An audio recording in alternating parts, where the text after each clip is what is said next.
તો ગુજરાત અને ખાસ કરીને સૌરાષ્ટ્ર એટલે કે સંતોનું ભૂમિ અને સૌરાષ્ટ્ર છે, એમાં અનેક ઇતિહાસો છે તે કંડારવામાં આવે છે અને એ જ ઇતિહાસોને લઈને નાવલી ન્યૂઝ આજે ધર્મ દર્શનમાં પહોંચ્યું છે અમરેલી જિલ્લાના લાઠી તાલુકાના મતીરાળા ગામે, જ્યાં કે એવો ઇતિહાસની આજે આપણે વાત કરવી છે કે કહેવતમાં કહેવાય છે કોકને કેવું હોય તો નથી કહેતા કે આંબા વાવો બાવળ શું કામ વાવો, કારણ કે બાવળમાં હંમેશાને માટે કાંટાઓ હોય છે। ત્યારે લાઠીના મતીરાળા વિસ્તારની અંદર એક હસમુખા હનુમાનજી દાદાનું આ મંદિર છે, આ સુપ્રસિદ્ધ મંદિર છે। તેમનો ઇતિહાસ ઘણો બધો ઊંડો છે અને દાદા છે ત્યાં બિરાજે છે, વિશાળ જગ્યામાં વૃક્ષો પણ છે અને આ એ જ મંદિરનો ઇતિહાસની વાત કરીએ તો ઇતિહાસની અંદર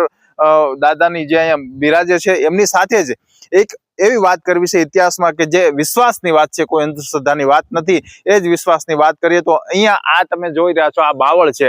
આ બાવળ છે તે બાવળમાં હંમેશાને માટે કાંટાઓ હોય છે, તમે કાંટાઓ બધા બાવળમાં જોઈએ છે પણ આ બાવળ છે એમાં એક પણ કાંટો નથી જોવા મળતો। એમનું એક જ કારણ એ છે કે આ તમે જોઈ રહ્યા છો આ એક કડું છે,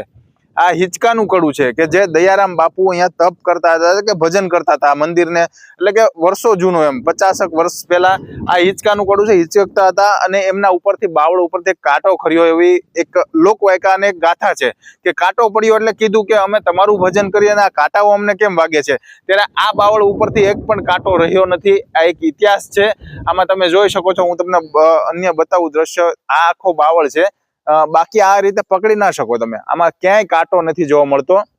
આ કાંટા વગરનો બાવળ છે ને આ ઇતિહાસની સાથે આ જોડાયેલી વાતો છે કે જે બાપુએ ભજન કરતા ને એમને કીધું કે અમને કાંટા કેમ ખેરો છો, એટલે કે તમારું જ ભજન કરીએ અને ત્યારબાદ આ બાવળમાં ક્યાંય કાંટો નથી જોવા મળતો। આ વિશ્વાસની વાત છે, ફરીવાર નાવલી ન્યૂઝ એ કહે છે કે અંધશ્રદ્ધાની કોઈ વાત નથી, જો વિશ્વાસ હોય તો પાળિયાઓ છે તે પણ અત્યારે પૂજાય છે અને એ જ આ બાવળ છે અને એ જ હનુમાનજી દાદાની સાક્ષીમાં આ બાવળ ઉપર એક પણ કાંટો નથી। આ એક બસ તપની એક ક્રિયા છે અને એ સાધુ સંતો હતા કે જે